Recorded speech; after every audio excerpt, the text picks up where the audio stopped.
Hello, and welcome to this episode of Community Voices Uganda here on Civic Space TV. My name is Phillip Muliisa. For this episode, we are discussing Uganda's campaign trail, and we are looking at what actually is happening in the different constituencies, what is happening in the different districts, what is happening entirely in the Republic of Uganda as matters campaign. We know that the presidential candidates, members of parliament, district chairpersons, councillors, mayors, everyone that is running for political office is now fully and duly nominated. And they're out there seeking mandate from Ugandans in the different areas where they stay, in the different areas where they work from. And indeed, want to make an assessment of how this process is going so far, and certainly pick out what is the outstanding activity in there, but also what lessons have learned as Ugandans that we can build on to see that we continue to have a very productive and progressive electoral process going forward as we build this nation. In this episode, I am joined by a panel of distinguished citizens of this country, Uganda, and I will invite them to say hello to you, our viewers, and we shall continue into the depth of the conversation. I'll start with Otim. I have Mr. Otim Herbert. Otim is a human rights activist. Otim, greetings and welcome to the conversation. Good morning, the team and the viewers. Those are my names, Herbert Otim, and I'm glad to be here. Yeah. Thank you so much, Otim, for joining us today, and we can't wait to hear what you have to share with us from the perspective of human rights and the campaign trail that is underway in the different parts of the country. I too have Miss Auma Tamali. Tamali is the woman councillor, LC5 aspiring candidate for a Little Town Council, and that is in Kole District. Tamali, greetings, you're welcome to the conversation. Thank you so much, Philip, and our viewers out there. Those are my names, Tamali Auma.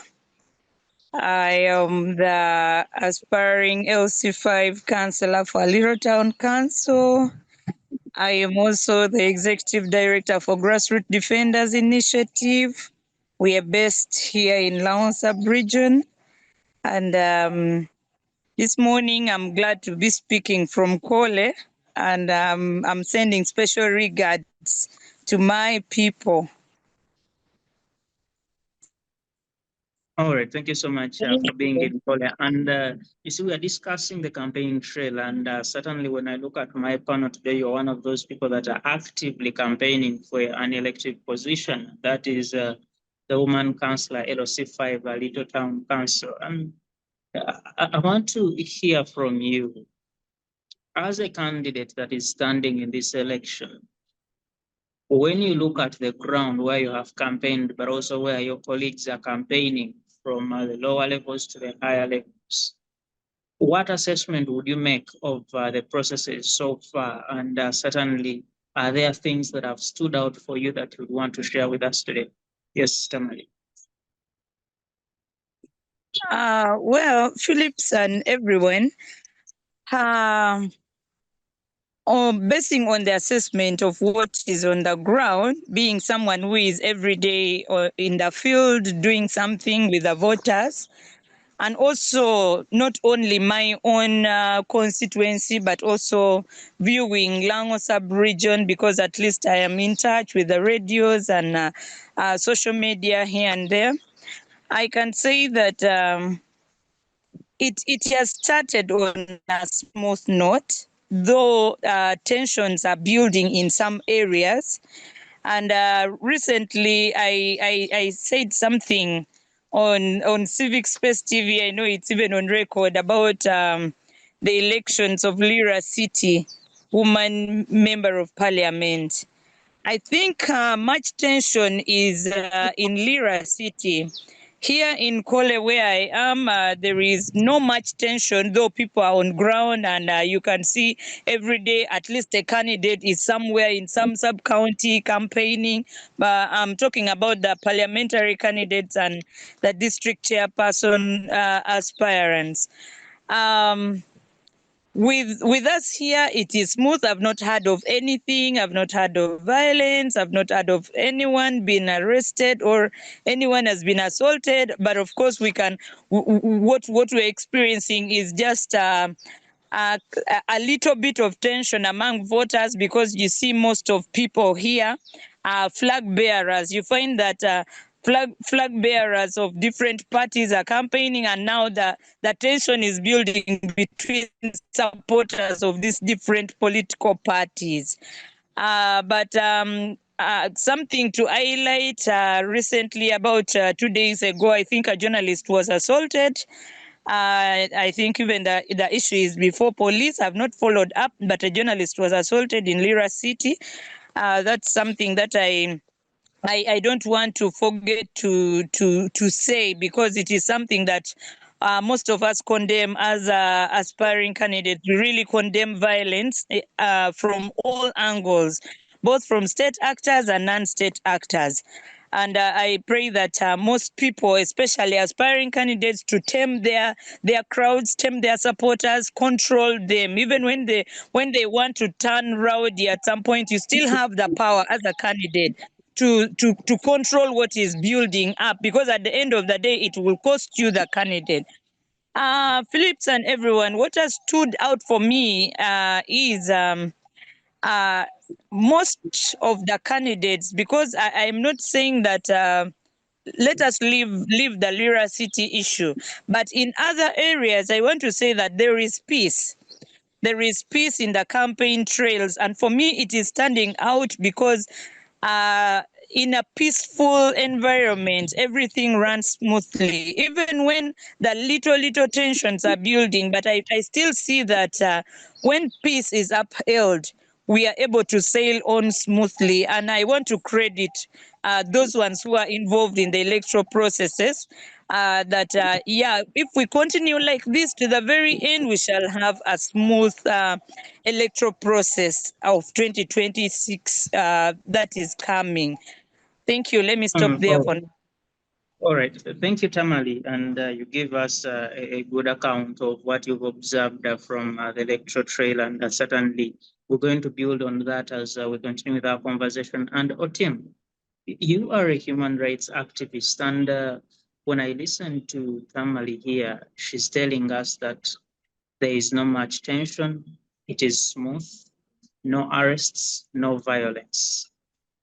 Am I right to conclude that in the perspective of human rights, the electoral season, the campaign season that is underway today in the Republic of Uganda is in the best safety in terms of human rights? Should we say that Ugandans are very safe, Ugandans are very okay, and indeed the way we conduct our electoral activities has changed from the violent ones that we observed in 2021, 2016, 2011, and now to one that we can celebrate peace, smooth, no arrest, no violence? Otim.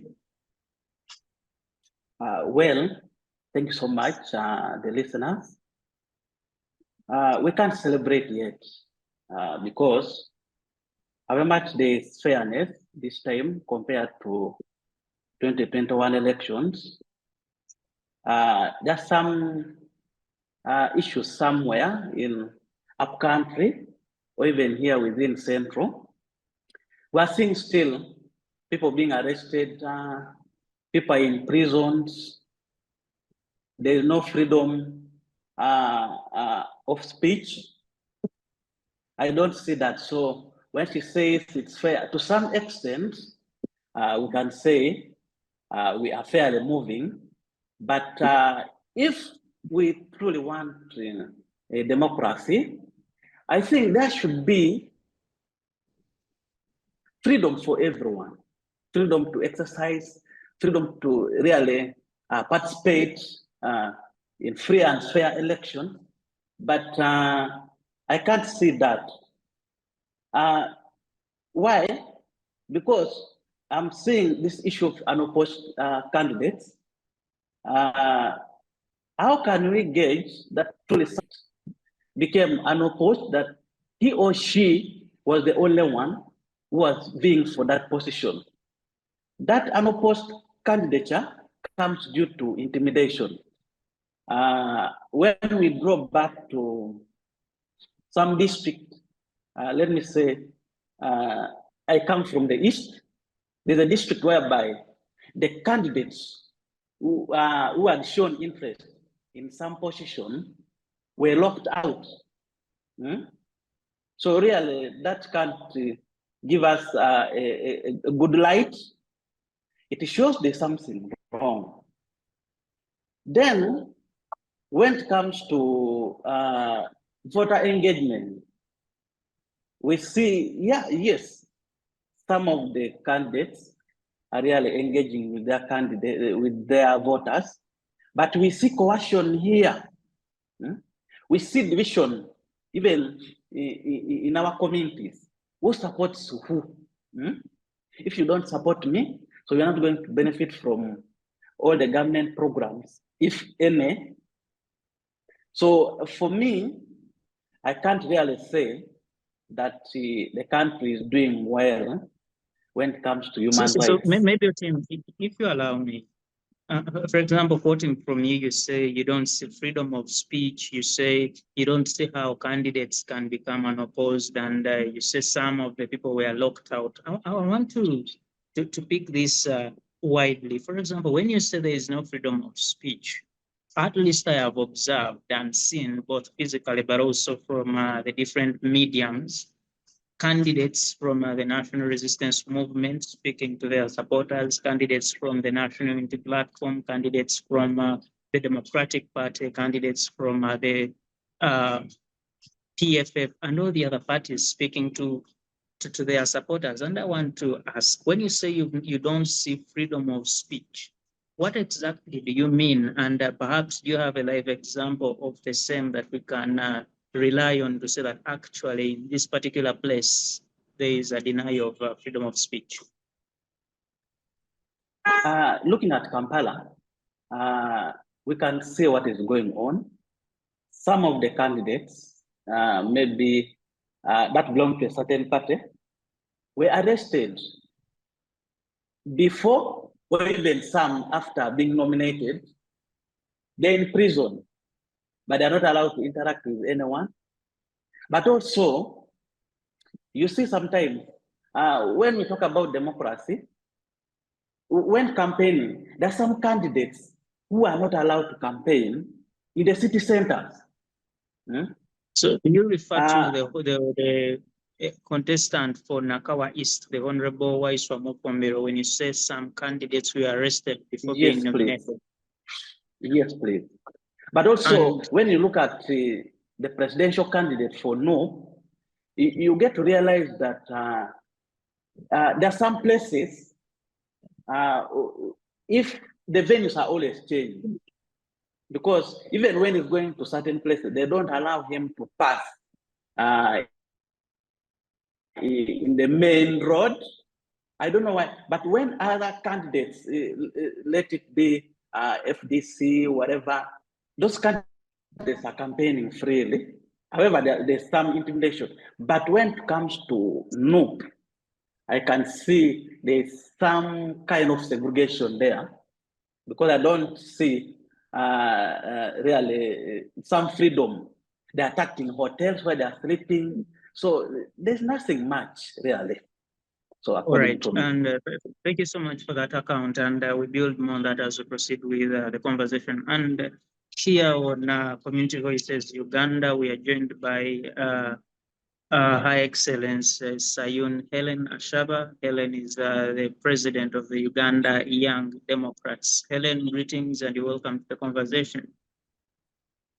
Helen cannot hear me in the meantime, and we're going to check our connections to see that she's able to speak with us as we continue with the show here, where we're discussing Uganda's campaign trail and what is actually happening in the different areas of the country. One more call. Helen, are you able to hear me? All right.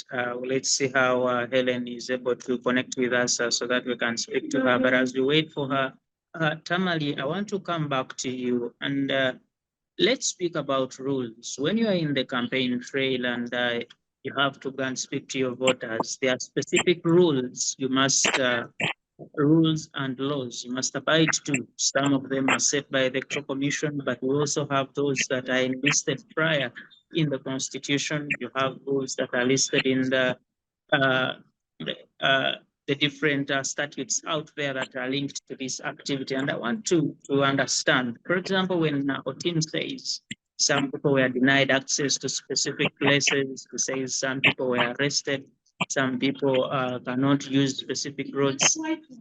From your perspective, looking at candidates, including yourself, the police has often told us that you, the candidates, actually do not like following the rules.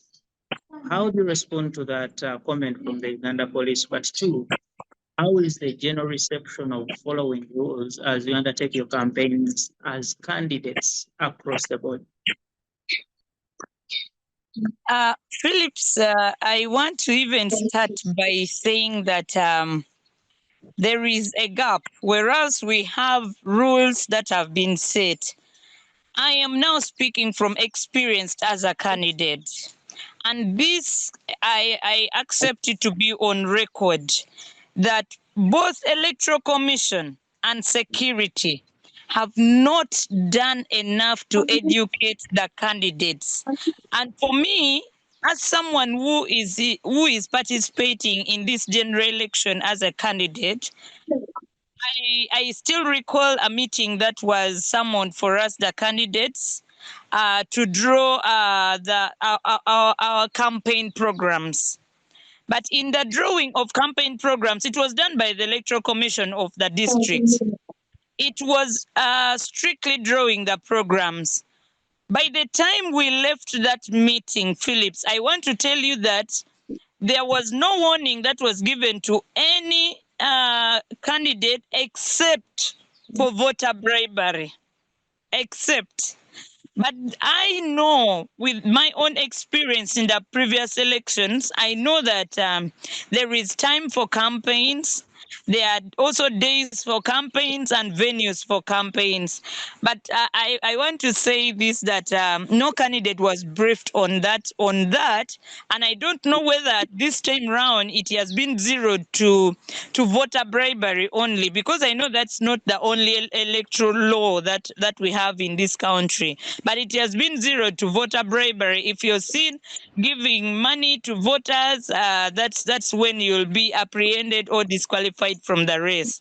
But what I am trying to emphasize is, whereas we are supposed to follow these rules, let security or the Electoral Commission also task themselves to educate. Otherwise, we are also going to challenge them alongside, if in case we fall victim, because they will have to quote for us where we were read these laws, because I know there are people who are participating in the elections for the first time, and they do not know, and they need to be guided, because information is power. If I am informed, then that's where I'll make sure that I follow every rule. But if I'm not even informed by the people who bear the duty to educate and inform the people about all these things, then I don't think there is someone to blame. Then what I can say about the general reception of this whole process, well, from the electorates, I think for them, they are not even mindful. The electorates are not mindful about it. This one out of record, I have seen candidates that are even campaigning past 5 p.m., which is the recommended time. I've seen candidates talk to people at 7 p.m. and electorates are really not bothered. All they care about is they have listened to their candidate, and maybe whatever they have requested have been granted by their aspirants. I really don't see that people are paying so much attention on rules and regulations or the laws. People have just been left to float. People are floating there. You do what you think you can do. What I am seeing, earlier on, I spoke about my sub-region. Narrowed down my speech to my sub-region only. But when I now look at the presidential candidates, yes, I can say that maybe even security is even breaking the laws somewhere, because from Otim, he even actually reminded me, Lao sub-region right now is very silent, because I think it's the only sub-region that has no presidential candidate, because I was seeing in the news yesterday, I think presidential candidates are out of Lango sub-region. I think the northern region, it's Chagulanyi in West Nile, which is very far from us. So things are calm, but what I can say is there is intimidation for presidential candidates, which I even feel that security is trying to portray something which I can say is illegal, because a presidential candidate or a candidate who has been duly nominated by the Electoral Commission, I think it's supposed to be protected both by security and the Electoral Commission. And I even still say that even when security is doing this, they do it at the watch of Electoral Commission. So, Recently, Tamali, when Tamali, yes, if you allow please. me, when you say there is intimidation in your region, I want you to help us understand who is intimidating who and for what purpose. Phillips, this was even covered, I think, live. Either it's even in my phone, and then also I think some media houses also covered it. Those who followed Chagolanyi Sentamo in Lao sub-region, these people were attacked, Phillips, in their hotel room, not even during the campaign trail. It was in their hotel room in the night. And I am glad that Chagulanyi had to go live on Facebook. So some of us managed to follow, because we were still awake, managed to follow it live, because as they were breaking the doors, the cameras were on. We managed to see some police officers, even those in uniform, by the way. They were breaking into their hotel rooms, and later in the morning we get to hear they have arrested some of his supporters, and I think some of them have even been produced already in court, different courts, by the way, and I think some were even arraigned in courts in Lira, some were arraigned in different courts, either in Kampala, Mbarara, because some from Lango he went to Western region, some were arrested from there and arraigned from there. So what I can say is these intimidations, it's something, well, police or security can be having their reasons by saying that they are following them or arresting them because of a crime they committed. But again, it is something that is almost a usual thing, that we know that opposition, big opposition politicians in Uganda are intimidated throughout their campaign trail. It's not a new thing. It's something very common. Some of us have grown to witness this, that intimidations are there. Why would, first of all, security pay attention to someone's campaign trail? And as in, okay, I may not have the in-depth of what they were talking about that they arrested these people for, but then what I am concerned about is, why would security go ahead to intimidate candidates that have been duly nominated by the Electoral Commission, which we know that is the body that governs the elections of the leaders in Uganda. And then, since that time, what hurts the most, I have not heard anywhere the Electoral Commission come out to condemn whatever has happened. Because we all know that, yes, someone can be a suspect, but the manner in which such suspects are being arrested? Why I even bring that aspect of intimidation? Why would police follow a candidate and his campaign agents in a hotel room and arrest them in the dark where nobody is seeing, where journalists are cannot have access to them at that point in time? Why all this? We have seen this, it is on record. And then I even want to say that this thing may even translate down to opposition politicians like us who are down here at the grassroots. Because the more we keep watching this happening and people get away with it, Electoral Commission is silent from it, we are not safe as well. Those of us campaigning down here and we are opposition candidates. All Let right, me thank you, pause Tamali, there for a for minute. that. And you raise pertinent issues there. Helen, are you able to hear me now?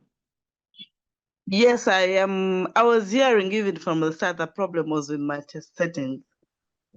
All right, it's good to have you. Helen Sayuni is the president of the Uganda Young Democrats, and it's good to have you in the conversation. And as you come in to say hello to us, I want to pick on you to hear your experience. Your party, the Democratic Party, has candidates out there in the field, and what is the experience like when you observe how your candidates have taken on the trail? But two, have you met any significant challenges, and what are those? And certainly, do you seem to get any assistance from the Electoral Commission, unlike how Tamali says the EC has not helped them with her party? Yes, Helen.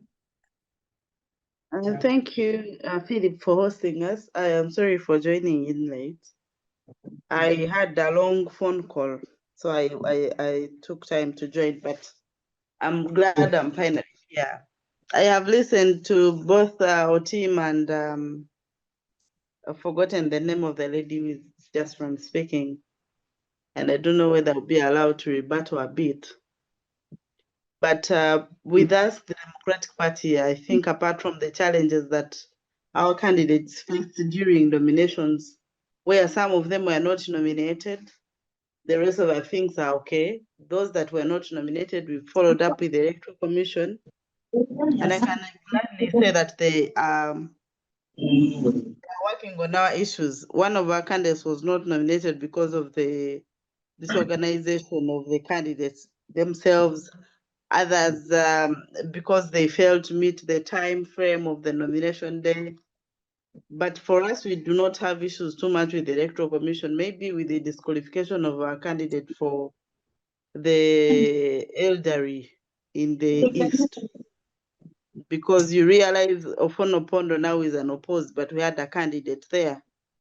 And part of the reasons is that they say he forged signatures, which is the biggest issue that I'm apparently having with the Electoral Commission, because it is going to be very difficult. It is actually very difficult for me to accept that Electoral Commission is seeing all this happening and it is keeping quiet. It is also a coffin in the democracy issues of our country, because I want to believe that by the use of verification, for example, is to ascertain whether clearly the signatures, the people that I have brought exist, whether they signed. But as far as I have nominated a candidate and the verification process took place, and then you come right now to tell me that the candidate signatures were forged, I have bigger questions on that. For example, the proposer and the nominator, the two of the people that signed for the candidate, you're supposed to come with them on the nomination day. Why then should somebody then come and say that the signatures were forged or whatsoever? I mean, then what is the Electoral Commission doing with the verification process? It shouldn't be there. That is the biggest question that I'm having with the Electoral Commission. And you realize they have now so far, I think, removed like 5 people. I think about 5 MPs now are unopposed. I saw Nebi, I saw Lira. I think then there is Ofonopondo, then there are, I think, other 2. Then I've also seen Honorable Kabanda jubilating in thinking that he's going to also be an opposed standing on the same grounds. I think there are also more like 5 petitions. This is something that the Electoral Commission needs to revise and think about.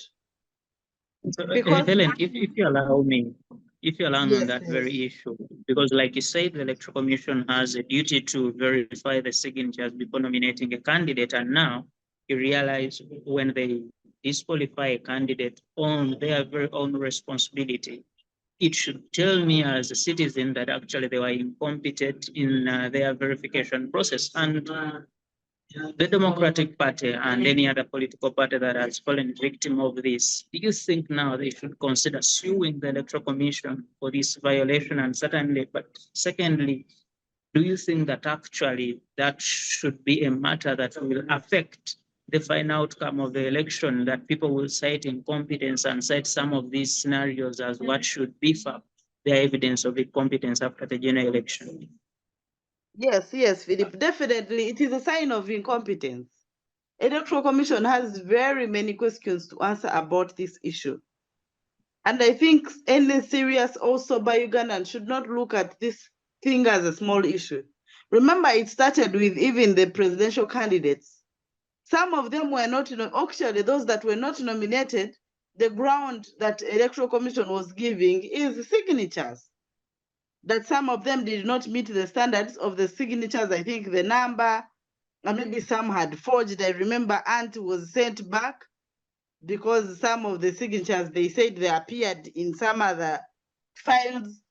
It is a question on the credibility and on the responsibility of the Electoral Commission, that you have a responsibility, but you nominate somebody, make them incur costs of nomination fees, of, for example, traveling to Electoral Commission from the East, because the nomination of special interest groups was at the Electoral Commission, and then you nominate them. A week later, you say, sorry, we actually made a mistake. The names that you brought to us were not credible enough. I mean, there is a bigger question that Electoral Commission should answer. On that, there is a bigger question.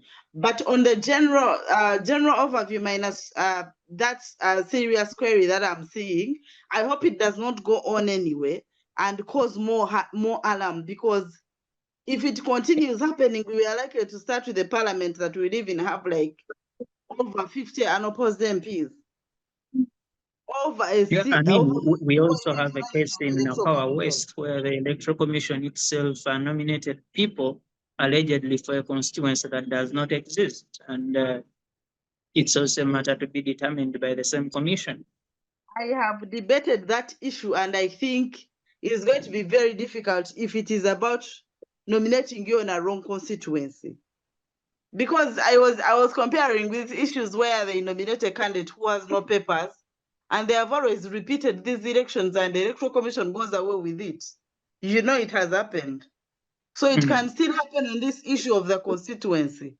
It is something that we cannot determine, but we cannot see that there is water in that case anyway. My brother, Boy Ivan, has a case, really. He has something to tell the country. But away from all that, the campaign so far, if we may go to the presidential campaign and focus on the nominated candidates, I think in terms of security, I do not want to blame so much, because I want to compare with the previous 2 elections of 2021 and 2016. I can even go back to 2011. I think so far this is the most peaceful election we've had compared to the past 2 elections. So there is nothing much to talk about that.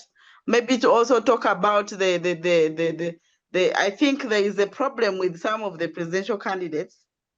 And I have had my sister wanting to lean so much, talking about how the security was breaking into Chagulanyi's hotel. I am bent now to think that those people are too innocent, because trust me, I have had Honorable Munyagwa complaining about the same team attacking him in the field. I think they did that in Iganga. I have Honorable Nandala Mafabi complained about the same, that they attacked him when he was in the field. I cannot ascertain where because he never mentioned. So we are now going to sit back and see exactly, because you cannot tell me that both the security and even your colleagues in the field are the ones that are, think that you have a problem. The NUP may have to revise its way of doing things.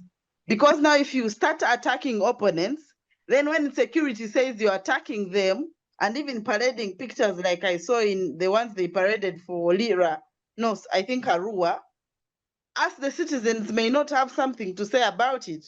And then I remember in 2021, when we were coming from Masaka, they attacked us also in DP in the elections, in the campaign trail. I think some candidates may have to sit their teams down and agree, because so far, minus those few violence issues that are happening caused by ourselves. Because now I remember even when they attacked him to the hotel, police said they had attacked them before and then ran to their hotels. And police can arrest you anytime. If you have a case to answer, you don't start telling police that it's late, I'm sleeping in the night. What if you've been disappearing and this is the time they've gotten you? Yeah.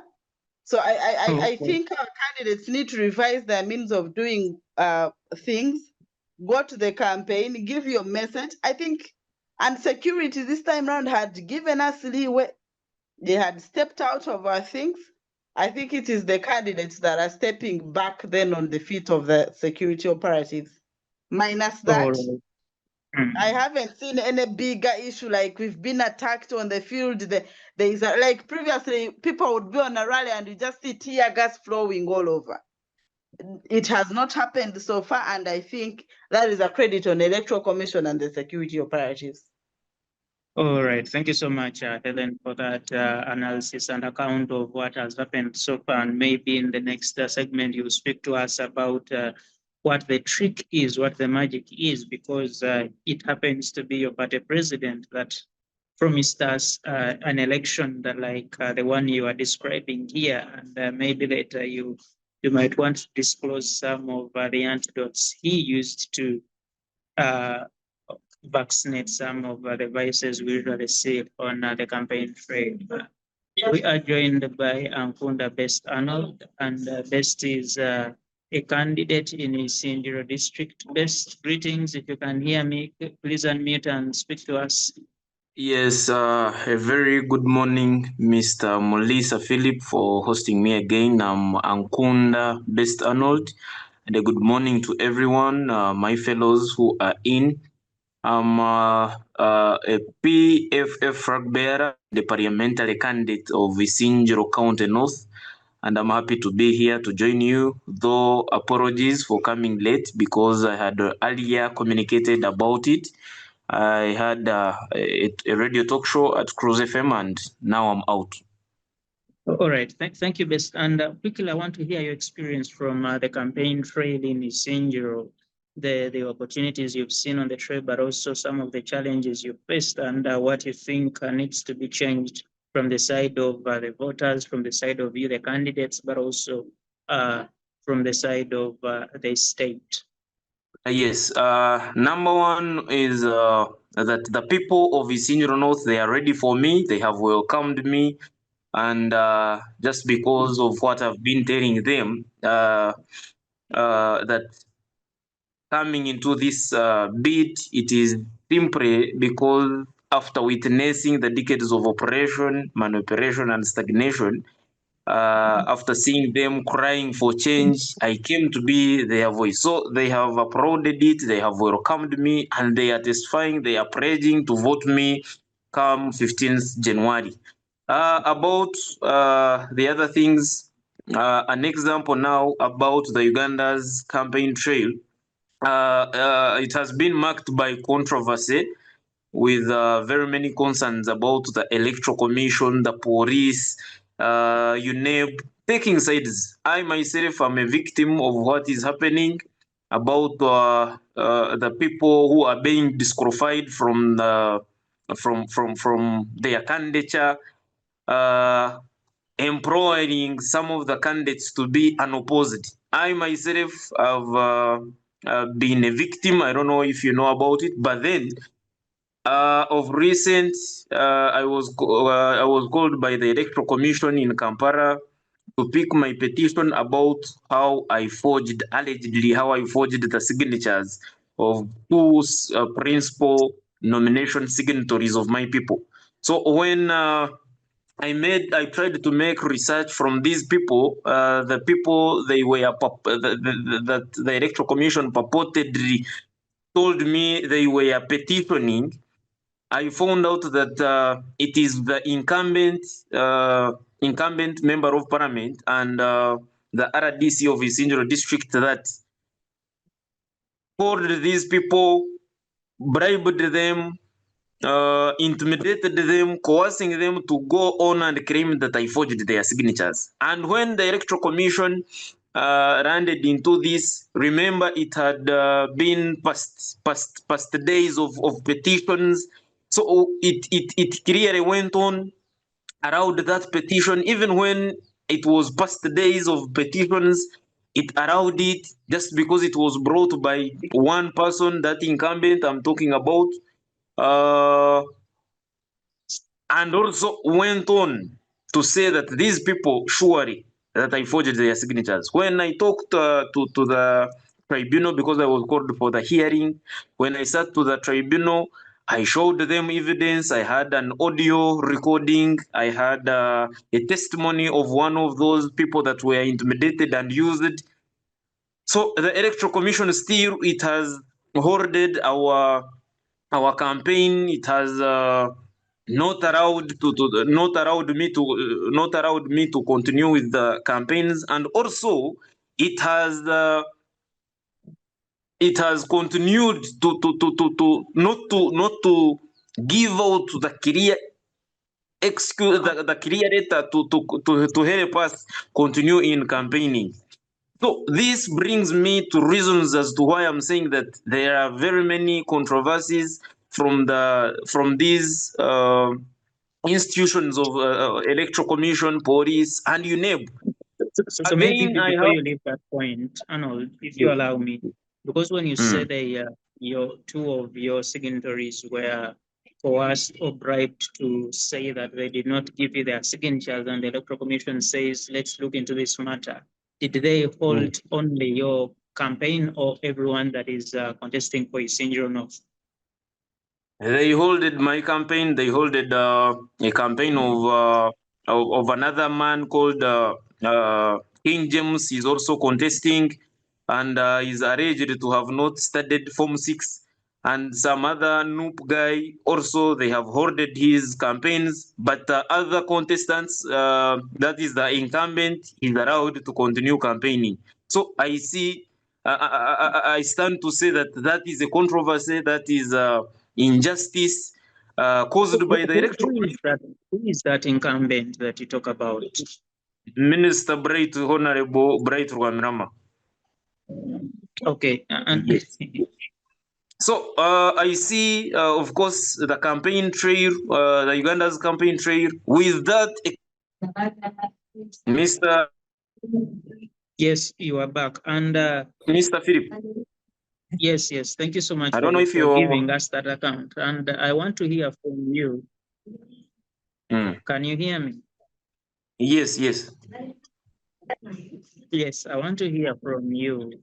Given those challenges and in your constituency, and you say that right now you're not campaigning, and you talk about the image. What is your general image of the Electoral Commission that is going to, in the end, declare the final results of the election? And certainly, do you think such actions have any impact, positive or negative, on the general electoral season?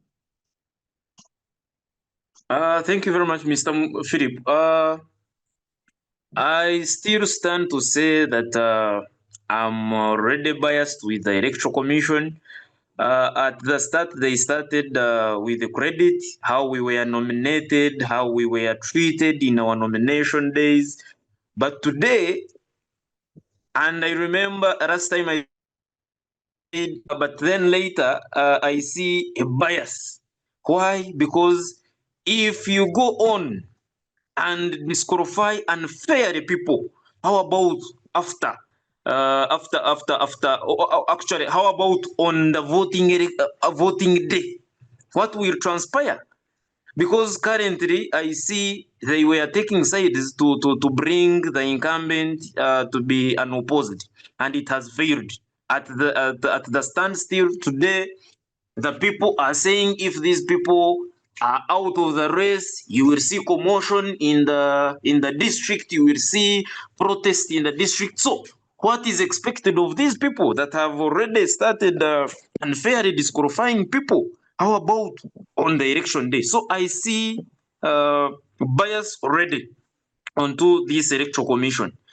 Again, maybe continuing on this campaign trail, there is also police brutality. Of recent in Barra, we had Chagoranyi campaigning, and very many people and supporters were really arrested on fake issues, on fake allegations that this man doesn't have money. Then you arrest that person, they were beaten. So security forces have been accused of using excessive force against opposition supporters, mostly of Chagoranyi. Because we have reports of beatings, of course, those arrests, violent raids on gatherings, because Chagoranyi has faced a lot in Barra. And I give credit to the DPC of Isingiro because we used to see these brutally and raids on gatherings of Chagoranyi past elections. But this time around, at least, they were quiet. They allowed him to campaign normally. But in Mbarara, it was too much, it was bad. So police brutality in this campaign, yes. All right. Thank you, Beth, for that. Then And, Mr. Philip, Mr. a Philip, little later Mr. when Philip, you Mr. Philip, yes, I'm going to call you in then a little later, and I want you to, in that segment, talk to us about what solutions you've actually prepared to see that you overcome the barriers before you, including clearance from the EC, but also looking at the police, like you say, that it is quite brutal in some of the areas. You will share with us the solutions that you're looking to explore as a candidate to see that these do not affect your candidature and conclusively becoming member of parliament for Isingiro North constituency. And Otim, I want to come back to you as we continue with this conversation. Helen here earlier on gave us a comparison with the previous electoral season, and I want to hear from you as a human rights activist. When you look at what is happening, people being arrested, and Best here is telling us of brutality and the many things that we keep talking about. As a human rights activist, one of the things you are bound to do is not just to fight for the human rights, but also to advise people on their conduct to see that their human rights are protected. And how should Ugandans who are on the campaign trail following their candidates behave, conduct themselves to see that they do not find themselves on the wrong side of the law, on the wrong side of the police, on the wrong side of any other law enforcing agency, so that we have continuity of the peace, but also respect for the human rights that you want to see in the campaign season? Yes, Otim.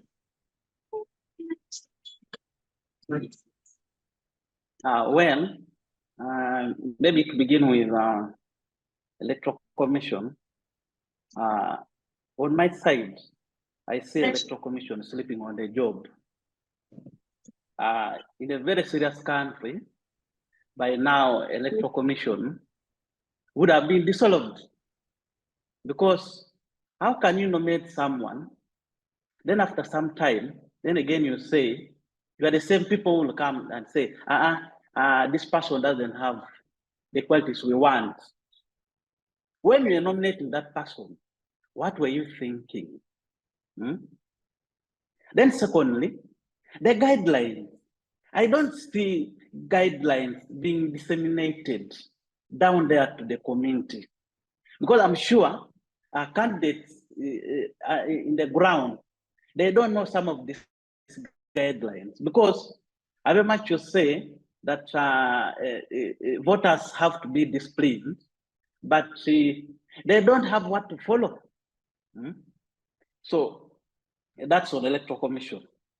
But to my candidates and the voters, the only thing you need to follow the rules. Be disciplined. I've seen some cases whereby the candidates themselves bring in some confusion among the voters. They ignite some chaos in some other areas, but not all. But also, this draws us back to the incompetence of the Electoral Commission, because they seem to be doing things unknowingly. Because by now, everyone will be knowing that, okay, election campaign are not supposed to be done beyond 5 p.m. But we see that happening. The issue is it the candidates or there are no guidelines at all? So really, we need to do much. Electoral Commission, by now, they have not done really political education to the voters, because that's why you see all these small things coming up in some parts of the country, because either people are ignorant or people are just big-headed. Yes. Oh, all right. Thank you so much, Otim, for that. And I like you say that people are ignorant or big-headed. I don't know whether that is appropriate description of the citizenry, but colleagues, we are in the final segment of the Community Voices show here on Civic Space TV. And Tamali, as I come back to you, you are a candidate in Kole District, and I want you to give me the feel of Kole District. What issues are of interest to the people of Kole that you as a candidate is fronting, and certainly do you think the people are understanding these issues the way you are putting to them? Yes, Phillips. There are so many issues in Kwale district, being a district that is still, I can say it is lagging behind in development. When a district is still lagging behind, you will hear, even right now, we still hear of people in some places drinking water with animals. They will tell you our problem is water. Some will tell you our problem is poor roads. There are just quite a number of issues. And of course, poverty in the region also makes even, it worsens even the situation, because they will even tell you that we even don't have money to send our children to school. So it's just quite a number of issues. But then what I can say is still standing out is those basic needs of a human being is what is being raised, and what majority politicians are promising that they will go out there to their respective designated areas where they are going to be sitting when once elected. We are promising them that we will push their problem and ensure that it is solved.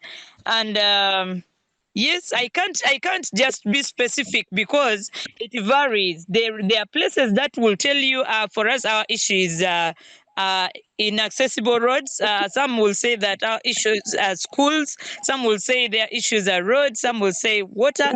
But at the end of the day, we are narrowing down, because personally, as Tamali, when I go there to the district council, we are going to meet with different councillors from the different town councils and sub-counties in Kole district, and we will merge these issues together and look at what the budget of that particular financial year is, and then of course the person who lobbies best will win in that particular financial year for their people.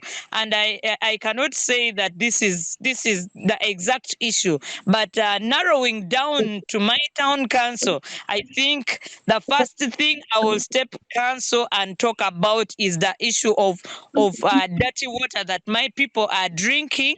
Phillips, it's very sad to note that I come from a town council where people still drink water which is, I don't even how to call them, I don't even call them shallow well, because it's just something like a river where people have a section that is carved and it is for human beings consumption, and then the other part is it's for animals. So my people are drinking dirty water, and I think it is something that, because water is life, it is something that when I reach there, I'm going to put forward even before any other thing. But there are quite a number of issues, but when it comes to life, it is not something to joke about, because at the end of the day, when they die, we are not progressing when people die of common diseases that we can avoid. All right. Yeah. Thank you for that. And Helen, I want to hear from you.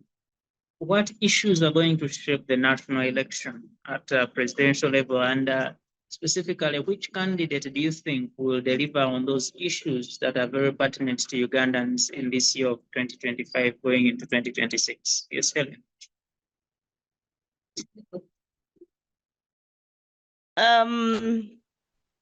All candidates are so far doing well. When you read their manifestos, they all have something that they want to do for the country. So I don't want to bring my biases here as a politician. I may have my own leaning on who I support, of course, but you also know that we all know the winner of the election. we know who is going to win, as usual. At least I do not know. Philip, you know, you know what the Electoral Commission is going to do.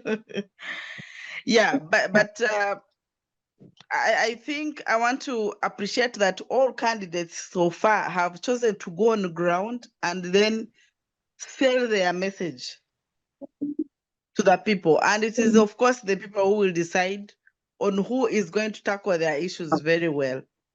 Of course, we talk of somebody who talks of a new Uganda. We all can't wait to see a new Uganda, because this is really too old Uganda. I haven't seen any other government apart from this.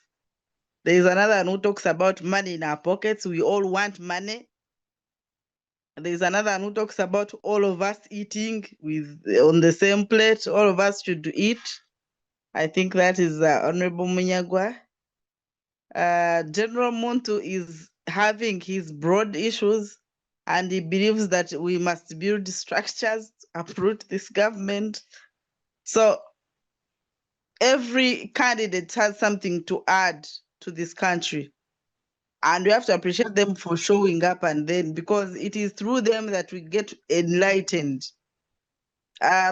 Elections do not only help us to change the government, but also get enlightened on what is happening in the country, because some of the information we may never have known about it if we didn't have like such candidates who come and you know, tell us about these issues. But all said, I think a better candidate is a candidate that talks about the education systems and how it's going to change the education system, and make sure that the education system that we have enables our children and ourselves to get out of school and get something to do. And also talks about the quality of education. NRM is preaching the quantity that it has given us. They are not talking about the quality of what we have. And when they talk about the gains, they are majorly calculating the quantity. But if we talk about the quality of what we have, so I think that basically the candidate that will take that will take the bread of the day is the candidate who will discuss the quality of what we have and how best can we have a good quality of what we have. How best can we move out from just having prisons full of people that recently I saw a man who had spent 28 years in prison and had never been produced in court. I cried. 28 years. My friend, I am 28 years, so I don't know. He was produced when I was just a baby, still breastfeeding. He was taken in prison when I was still breastfeeding. So these are issues that a candidate who tackles them very well will take the order of the day. You cannot tell us about security of the day and then you're only discussing the physical security, that because we don't have bombs here and there, then we have security. No. Candidates who discuss Helen, maybe briefly as you continue to enlighten on that, do you think the voters and the different parts of the country actually understand those issues that are listed out in the different manifestos? And because you tend to see, I look at the campaigns and what takes the day is which musician appeared. Do the people understand the issues at play? Definitely, we have a very big disconnected citizenry. Our citizens are very disconnected from the realities of what is happening. And that's why you'll see that NRM indeed has bought off almost all musicians and it's moving rally to rally with the musicians. I think Kenzo was booked for the rest of the campaign days. And there's this one who had a political party and dumped it, Stacia Mayanja. And of course it is us, it is the leaders that shape this. I am telling you, it is the General Museveni, it is General Muntu, it is the Bobby Wine, it is because now you realize the NRM is trying to compete with the musician of Bobby Wine in campaigns. They are not now looking at the message that maybe Bobby Wine is passing on. They are looking at him as a musician. They think that people vote him and rally for him because of the celebrity life and the popularity that he already had. So that is what the NRM is trying to do. Of course, in terms of campaigning and the strategy, that works. But in terms of what impact do you leave on ground and building the country, it is zero impact.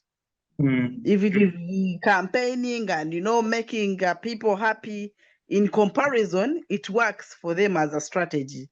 But in terms of building the country, we are killing the country. Because now we are forgetting the bigger questions that we should be asking. Instead of giving opportunity to people to think, to come for a rally and ask pertinent questions, they can no longer ask questions. They just come to see people shaking bums on stages and then they go back home. So that also is something that we may have to look at. I don't know who regulates this. In terms of even discipline, we are going to the dogs. We have a minister of ethics and integrity. You bring kids on a rally and all you're doing is like what I see women and whatever performing on stages. We need a regulation actually on that very issue, Philip. There is something that should be done because we shouldn't only think about the mature people, but also we should think about the kids that come for these rallies. What do you show them? What do they take inside them when they come for these rallies? Because campaign should be about the message that you're leaving on ground. All right. Thank you, Helen. And best, the people of Isingiro, what are the most pressing issues in Isingiro? And are the people actually receiving that message, or they're also interested in musicians? Thank you very much, Mr. Philip. The most pressing issues of Isingiro, actually not only Isingiro North, but Isingiro district. One is hello. Yes, go ahead. You disappeared, but now you're back. Yes, the first issue pressing the people of Isingiro district, Isingiro North, is operation. Oppression brought by these leaders. You know, after these leaders have taken power, they try to oppress these people. We don't have water, like one of my colleagues said, and uttered it out. We don't have water. Of recent, they brought a Sogea project aimed at getting water from these hills, the stones, and the Lake Nachivari. But then we see the water being taken to Churhura and Mbarara. But the people of Isingiro North, they are not even going to be beneficiaries of this water project, this Sogea water project. That is the best and the most pressing issue that is perturbing the people of Isingiro. We have very many areas that do not have electricity, even when the government brought to the rural electrification power. But then, very many areas in Isingiro North, minus small towns and centers. These towns we are having in Isingiro, the Mayur 20s, the Nachivari, these are the only towns that are having electricity. But villages, sub-counties, they are facing a lot of challenges with the darkness and have no electricity. Then, health facilities. You can imagine the whole of Isingiro North, my constituency, we have no government hospital. Government hospital minus the health centers, the health center 1, 2, the health center 2 and 3. We don't have a government hospital. So you see a challenge of health in Isingiro, the challenge of water. We drink with cows. We fetch water with where cows drink from. So these are the most pressing issues we are having in Isingiro. Even infrastructure All right. over the roads. We don't All have right. roads. And We only have, yes. quickly, as you've given us those issues. Secondly, is how do you plan to overcome the challenge you are facing with the Electoral Commission? Are there planned meetings? Are you going to court? How are you planning to resolve that issue so that you resume your campaign? Yeah, you see, number one is the Electoral Commission and the judiciary, they are captured already. So me as PFF, I've evidenced that, I've seen that the Electoral Commission, even UNEB, because it has nullified the documents of my fellow who is contesting on the same seat. So I see these things are being captured. They are actually captured. So I might not run into courts of law because I see even if I take my case there, no one is going to look at it. An example is my leader, Dr. Kano Chiza Besiji. We have So run to have court. you We have given up? no, I'm not giving up. Me, I still stand firm. I'm demanding transparency in a defiant way, and I have because I have presented my evidence. I'm waiting for the Electoral Commission, but if time runs to early December without that resolution letter, well, I'm going to start the campaigns. Even when I'm not allowed by the Electoral Commission, but I'm going to start it. If I'm to be arrested, I'm going to be arrested. Why? Because you see, these people might be playing a tactic of silencing me, not to continue looking for votes. So I'm still pushing for a fair resolution using media, tapping on the Electoral Commission tribunal, but I won't back down if anything happens. All right. All right. Yes. Thank you so much, Ankunda. Best for that, and wish you the best of luck in that particular activity. Colleagues, our time is very much fast spent, and I see we have just 6 minutes to be out of here. And by way of conclusion, I'll give a minute to each of us to just give us their parting shot, and we should be out of here. I'll start with you, Otim. Your final remark on our conversation today in a minute.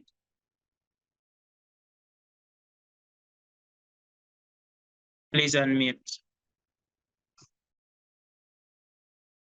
Okay, well, the question Ugandans should be asking themselves is, do we Ugandans still go for ideas? The answer is no. Why? Because there are some factors that have overtaken us For example, when you look at monetization of campaigns, look at example like in primary elections for NRM. People didn't have a right to vote. In fact, it was dictation that if you don't stand for this person, you don't belong to this community. So it's like, then also, when it comes to money, you stand in my line after you have something to go home with. But all said, I think as Ugandans, we should be worried because of the candidates or the leaders we are going to put in place, because these leaders have taken themselves to be popular, and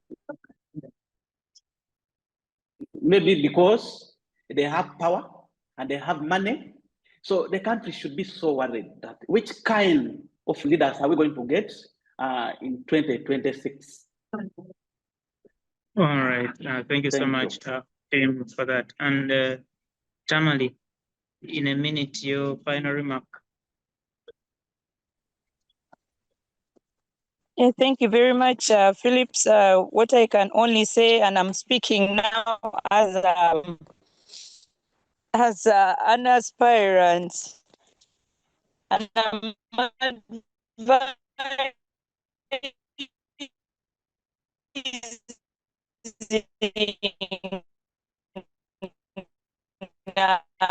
the electorates, not only in my area of making a mandate from, but to the entire 5 years is quite very long.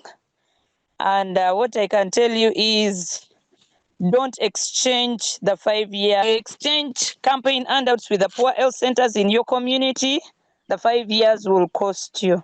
If you exchange the poor roads for campaign handouts, it will cost you in these 5 years.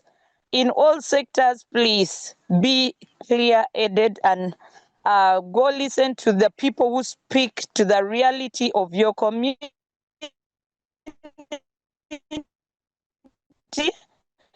Not the people who are bringing musicians to come and sing for you. At the end of the day, the music won't benefit you also. Look at the one who, and lastly, the person you think can deliver in the 5 years if given the mandate. And I'm speaking this irrespective of the position. Look at presidency up to the LC1, because all these people matter in the development of our community. You may have the best chairperson, LC3, but then he gets failed by the district chairperson. You may have the best district chairperson, then he gets failed by the president or by the member of parliament. So my people of Uganda, please be clear-headed. We are headed to elections, and these elections will usher us to the next 5 years. Thank you very much. All right. Thank you, Tamali. And best in a minute, your final remark. Yeah, thank you very much, Mr. Philip.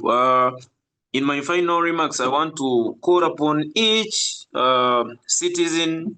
I want to utter this out that we need a transition, not just a change of reforms, but a transition. Why? Because if these institutions are captured, then where are we going to run to? So if we still have leaders, if we still have ministers, if we still have MPs, if we still have a president who is above all institutions, we shall have more problems and nothing will happen. So we patriotic citizens, we have a moral obligation to fight this, to speak up against this. That's why I'm here, and that's why I'm using media. At least it is one of the institutions that is not captured. It is around 50% captured, but then it is not 100% captured. So we need to speak up this. We need to fight for change and transition at all levels. Otherwise, I want to thank all who has been taking part of this. and the people of Isingiro knows the people of, and you for always hosting us. Thank you very much. Thank you so much. And Helen, final one. Thank you, Philip, for hosting us, and pass my appreciation to CCG. It's been a very good platform to which we come and talk about what we think this country should look like. It's a very good platform in a space where civic space is shrinking very fast. We must appreciate such platforms that still show up and give us time to deliberate on these issues. I think that's all from me. I hope and pray that we have a peaceful election all through, that what we still have as few challenges, we can sort them. I trust that the Minister of Justice is in charge and things are going to get better day by day. I want to thank you and wish you a better weekend. Thank you. Thank you. That is Helen Sion Zion. Helen is the president of the Uganda Young Democrats. Thank you for your time and thank you for the thoughts you've shared with us here today. Auma Tamali from a little town council, Pole district. Thank you so much for your thoughts and for making time to the conversation. Arnold Bestankunda, MV aspirant, Isingiro North. Thank you so much for your time and for making time for the conversation. And indeed, Otim Herbert, who is a human rights activist. Thank you so much for your thoughts and for making time to the conversation. And to you, our viewers, thank you so much for keeping it Community Voices Uganda and Civic Space TV. Special thanks to the technical team and special thanks to the Center for Constitutional Governance and all other partners we work with to deliver this space and all the other spaces that we have on Civic Space TV, and say that thank you for that, and we'll continue delivering that to you and to the country. It's been a show for us this week. Thank you and have yourselves a good day and week ahead.